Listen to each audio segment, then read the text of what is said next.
Good morning. So I am in the beautiful island of Gran Canaria. Look at that view, lovely. And I thought I would look around, see what kind of local history is about. So I couldn't find anything really, uh, any sort of churches or places in the immediate vicinity of where I'm staying. I'm staying in a place called Arguineguin, sort of sandwiched between Maspalomas and Puerto Rico. So there was nothing, immediately jumping out at me. So I thought I'd just take a little walk, and I saw on top of this mountain, you can't really see it, but right there is a giant cross. So I thought I'd get up this morning while it's still quite cool. It's 8 o'clock in the morning at a minute, and I will try and walk up to this cross. So the cross is there. Still can't see it great on this video, but yeah, we're kind of at the bottom of the mountain, if you like, if you want to call it a mountain. So the cross itself is known locally as the Patalavaca cross. I don't know what that word means. I think it's just a local term. It's not got any specific kind of meaning. So I believe the little beach that's down here is the Patalavaca beach. I think it's just named after the local area. So yeah, again, we're at the foot of this mountain. I can see a few little trails, so I'm going to try and find a trail up there. When we look behind me, we can just see hotels and stuff. And there's actually, if you look on this roundabout here, you see these? These are like Spartan shields with the like geometric patterns on. Pretty cool. Don't know what they signify. We'll have to look into that. But yeah, just randomly noticed them. So yeah, my mission now, let's have a little walk up this hill, is to try and find a trail so I can see some different trails all leading up to the Patalavaca cross up there. So I think it'll be a pretty good view up there, but I just need to get up there before it gets too hot. Right, really nice and quiet out here. There is some people in the distance, but walking the dog I can hear. Yeah, really nice. The cross is up there, and I found there's like a little marker post here, and you can see a few trails. There's another, like a white marker here. I'm guessing that's the start of one of the trails. It's got a letter on it, letter P, trail P. So we'll try that, and it should take us straight up to where the cross is. So the cross itself, nobody sort of credited putting it there. It is a modern construction. It's not, what does this say? Trainer trail. That's the opposite direction. We don't want to go there. Nobody's really credited putting it there. Like I say, modern construction. I'm not sure what it's made of until I get up there, but it's not historical. It's possibly a historical site, in terms of it's probably the highest peak in the area. So in terms of like, ancient sites, it was probably used for something, some kind of worship or whatever. But yeah, apart from that, there's no, it's not a historical cross. It's something that was put there in the mid 20th century. Apparently it was put there by fishermen, sort of to remember the dead. So obviously we're on the coast here, lots of fishing boats and stuff. So yeah, that is sort of the story behind the cross. I want to dig a little bit deeper into the history of the island itself, its link to Atlantis, and a little bit of the history of Christianity as well. Look at this half-built hotel behind me as well. There we go. Might have a look in there later. Anyway, let's make our way up this first trail I found. Right, looks like we're about halfway up. Look at this beautiful view. Wow. Amazing. There's like a big pile of rocks here. Looks like some kind of grave. I doubt it is. I think people have just been piling rocks up. And there is, you can start kind of see it now. There's the cross on the top of the peak. But this is the area, the Patalavaca beach. That is Anfi over there. This little bit down here is Patalavaca, I believe. So yeah, beautiful Beautiful view. Let's get up on this little bit here.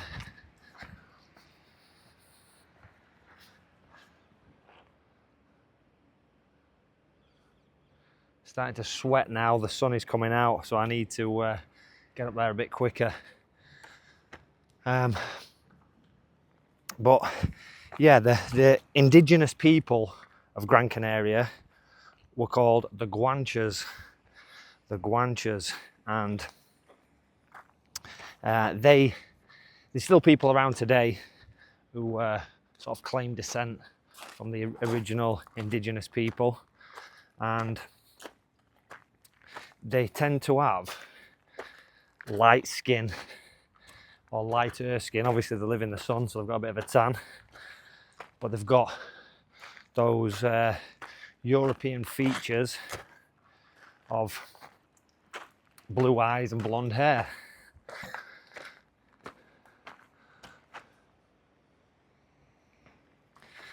So the Guanches,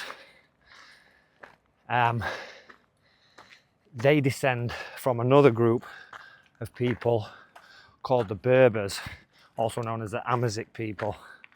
So the Amazigh, which I believe is the correct name, I think Berber is like a slang name, a little bit like we say Indian for Native Americans, or Eskimo for Inuits. I think it's a similar thing. I think the Amazigh is the proper term. Little stone cairn there. So yeah, the Guanches, who was the indigenous people in Gran Canaria and the Canary Islands as a whole, descent from the Berbers, the Amazigh. So the Amazigh were indigenous to North Africa, and again, you would expect them to be dark-skinned, you know, your traditional Africans, but apparently these North Africans were lighter skinned, blonde hair, blue eyes. Now, they're in the area, you know, North Africa, around sort of Morocco, that area. Obviously, when that, after the Arab invasions, all the kind of mixture, the genetic admixture, and now you get the North Africans that are much darker skinned and they are genetically more Arab. But there are still people, again, who claim descent from these original Amazigh people, just like the Guanches here, who tend to be, again, lighter skinned, lighter haired and blue eyes, which is very interesting. Nearly at the top now, there we go. Got a good sweat on. Little bush there, if that sets on fire, I know that's God chatting to me. Moses and the burning bush. Again, lovely view out there, but it's getting warm. So what has this got to do with the story of Atlantis? Well, we know from Plato's account that Atlantis was beyond the Pillars of Hercules. Now, that's where Gibraltar, it's kind of the tip of Gibraltar and the tip of Morocco. You can see straight across the water. So outside of those pillars, that was the unknown world. That was the edge of the world, according to Plato. And he said Atlantis is beyond that. Now, what is beyond that that's still there? Well, there's the Atlantic Ocean, Atlantic, which is obviously, you know, where Atlantis gives its name or takes its name. Then in North Africa, you've got the Atlas Mountains, again linked to Atlantis, and then you've got the Canary Islands. You've got the ocean, and then you've got these islands that are still here. So are these islands the last remnants of, you know, an ancient civilization that became known as Atlantis? Or if they're not part of that, you know, ancient island of Atlantis, if you like, are they just the islands where the people, you know, sought refuge and went thereafter? You've also got the theory from Jimmy Corsetti at Bright Insight, where he believes the eye of Africa, the Rishat structure, as it's called, in Mauritania, North Africa. He believes that that is Atlantis. That's his theory. It's a very good theory. If you want to check that out, I would give it a good listen. So there's a lot pointing to sort of North Africa, Atlas Mountains, which again ties back into these Amazigh people. When we think of Atlanteans, we think of these tall, long, blonde hair, blue eyes, these kind of people. So when we're talking about these Atlanteans, are they referring to these Amazigh? Even the letter A at the start of the name, Amazigh, Atlantean, the Atlas Mountains, where they're kind of, where they're from. Yeah, it all kind of ties together. So yeah, could the people here today, the descendants of the Guanche people, could they be the last living descendants of the real Atlanteans? Who knows? Who knows? Is Atlantis just a myth, or was it a real place? People are still looking. There's lots of theories. We'll never truly know. But it's just an interesting little sort of rabbit hole to dive into. So yeah. So made it to the top of the mountain. This is actually a smaller cross that I saw on the way up. So I just stopped off at this first and put a few fairy lights around it. And lots of these little stone structures what people have built. I thought I'd call it that first before we head to the big cross. I'm sweating now. I need to get off this mountain before I get burnt to death. But yeah, so obviously the Guanches lived here in peace hundreds of years until the Spanish conquest in the 15th century. Fly landed on me. So the Spaniards came over and they killed most of the indigenous population, pretty much like what we did to the Native Americans. Obviously some of them survived and they were assimilated into the Spanish culture. So along with the Spaniards coming over, they brought their religion, which was the Catholic religion. And even today, I think 75% of the Canary Islands is still Christian or Catholic. A little circle here. The original Guanches would have had sort of a polytheistic, they would have had their own religion, you know, multiple gods, you know, like the weather gods and things like that, which you tend to find with like ancient cultures. But yeah, the Spanish came along and yeah, they took over. So that is where the sort of Christianization of the Canary Islands happened. So, you know, not too far in the distant past, 500 years ago. Take these off now because I'm sweating so bad. Yeah, let's get to the main cross now. And here we go. So that is the Patalavaca cross, right on top of this this beautiful mountain, if you like. I don't know if you could call it a mountain, hill, looking down into the bay.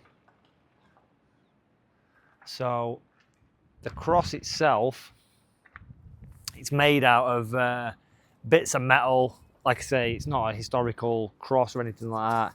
It's you know, it's newish. It looks like it's made from possibly bits of metal recovered from a ship, maybe. So at the start, when I said the locals put it up here to sort of remember, in remembrance of, you know, sailors and stuff who had died out there, the fishermen. It's possibly, you know, some parts of a shipwreck, something like that. That's kind of what it looks like. Looks like maybe aluminium. I'll give it a little knock and see. There's lots of stones with people's names on. Daddy, we miss you and love you forever. So yeah, people coming up here and yeah, to remember people who've been lost. Yeah, so it feels like aluminium. Feels like aluminium. Well, we've got a little, look at this, we've got a little lockbox. So we've got a little lockbox here, and it's got Yeah, lots of like love letters. That's really cool. We'll have to leave a little note in there for somebody. But yeah, very cool. So if you're in Gran Canaria, in the area of Amphi, so Amphi is just down there. I would recommend, if you're going to come here, go to Amphi.